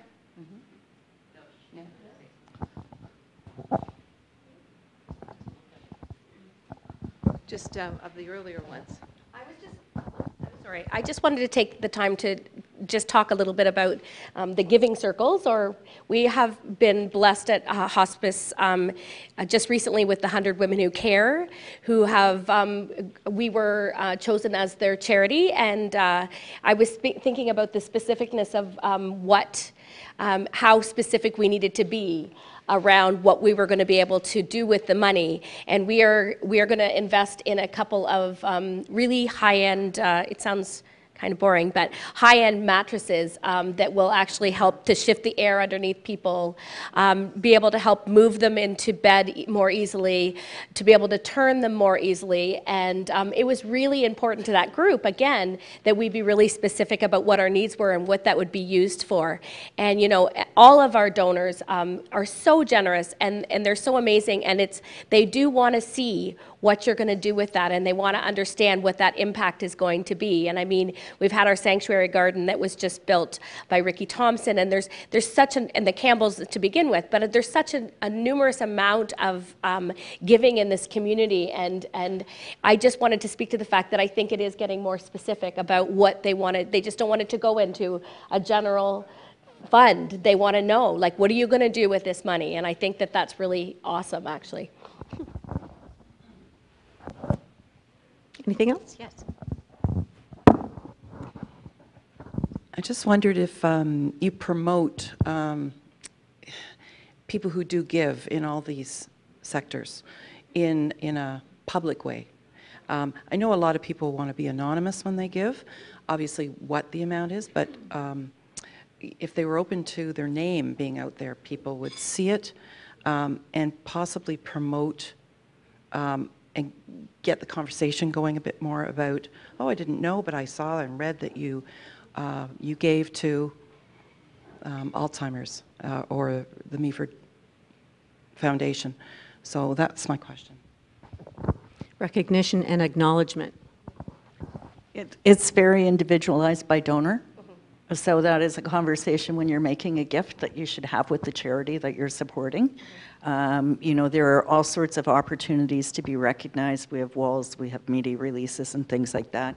Some people think it's important. Some people don't want anyone to know. And so it is very individualized. But the one thing that I would say that we say to a lot of our donors is a lot of people spend a lot of time in hospital looking for something to read, and they'll read the names on their wall. They probably do it at yours too. And they'll see somebody they know, and that will tweak them to go, you know, come and see us and say, hey, I know, you know, Bob and Jane, what did they do? Well, I mean, they can see what level they're at, but so when you are talking about recognition with a charity, know that when you let your name be released, it does really prompt other people to give. Yes, I would concur with that wholeheartedly. You'd have to be respectful of whatever the donor's wishes are, but we always try and, there's always, even, it's very simple things like throwing things out on Facebook. We have a young guy that brings us cookies like about every couple months, and he takes our little donor box with him when he does a bake sale, again, the younger ones, and we're constantly, with his permission of course, you know, trying to encourage that, because we love our visits from William, and we love to be doing our Facebook posts, but I think it's just making sure that we're being really respectful of what that person wants and how they want that out there. I agree. And we're putting up a new donor wall in our hospital, and we also have a donor recognition event twice a year in our hospital, where we invite our donors in, and they get a tour of the hospital. They get to see if their name is going on a piece of dedicated equipment or a room or whatever. There's proof of it in recognition, and we believe it's very important too.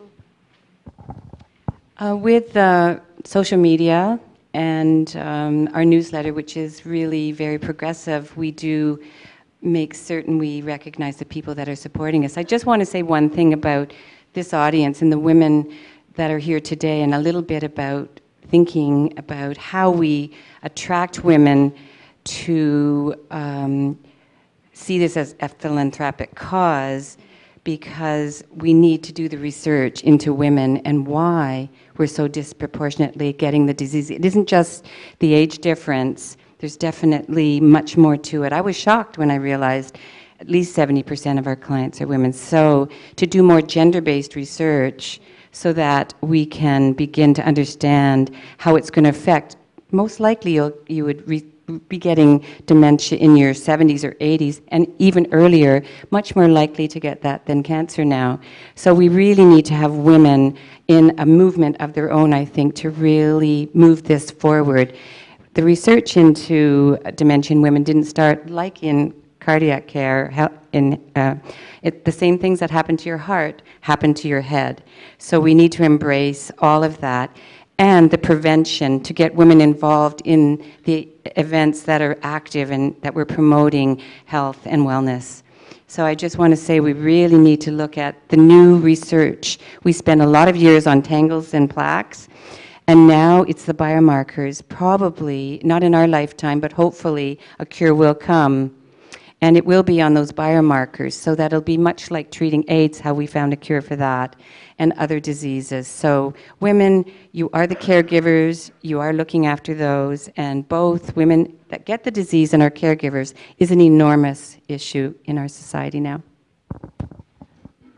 And just from a financial standpoint, we think about the person who is the patient, but then think about the person who is the caregiver.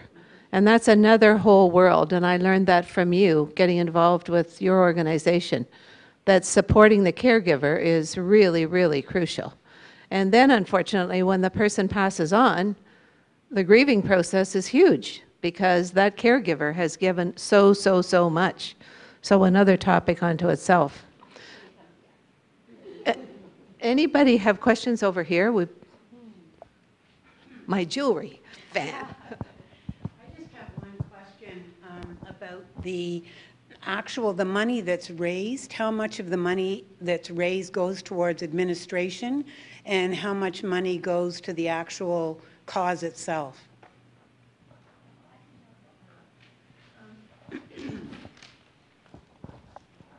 We are very conscious of the costs of raising funds. And in fact, Canada Revenue asks us to report. We have to work out a percentage with our auditors, and if we get into the area of over 30% of our fundraising dollars going to expenses, you're starting to walk a line that could draw some attention to your organization. And so we are very, sorry? 35. Right, exactly. But as I said, anything over 30%, they're going to start looking at you. It's a really difficult thing to ascertain, because as we pay our EDs in our offices, we look at how much money they're spending, or how much of their time they're spending on fundraising, and how do you charge that? You know, they're not doing simple work. Their tasks are very complex. And so if the dollar that is raised, given by a donor, is examined, it takes a lot of critical thinking to figure it out. So we do our best. We report openly, and we have what we have raised on our websites so that anybody can access what our holdings are and where we're spending our money. Yeah, we're pretty transparent about what we bring in and what is required and what we get from the LIN, and then what we're actually the cost of operations. We're like Janet Fairbridge is the director of our foundation, and she is probably far more articulate at talking about these types of things, but she is always super mindful.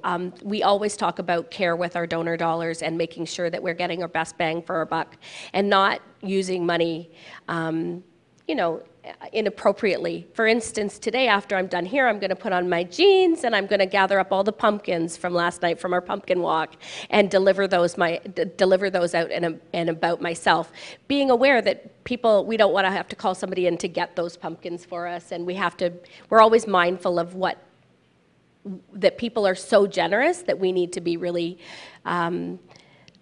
thinking about how we're using those dollars and making sure that they're going towards the residents' care and the family's care, you know, is a priority.